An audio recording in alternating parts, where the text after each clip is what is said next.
To new beginnings, they said. A long and prosperous future awaits you. I could only have hoped that that was the case. Fresh out of the baking oven of matric, I did feel free. I felt as if the new me, the me I was meant to be, had finally risen from the mold of my life. I was excited and looking forward to going to university. It meant that I wasn't constantly under the watchful eyes of my parents. It meant that I could now take control of my future the way I wanted to. Some months have passed after my successful NSC exams, and I found myself triumphantly walking through the doors of my new residence on campus. It felt like a safe haven at first, a place I could retreat to and recharge. Only that feeling didn't last too long. Only a few weeks into the year, I could not believe the amount of work expected of me. There was no way I had a matric year's amount of work ahead of me so soon, right?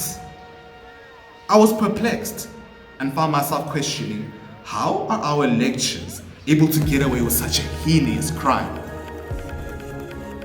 The obvious injustice I felt really stirred up and angered in me. An anger I know all too well. I couldn't concentrate. I mean, how could I? How could I concentrate when I had a mountain load of work due in such a short amount of time?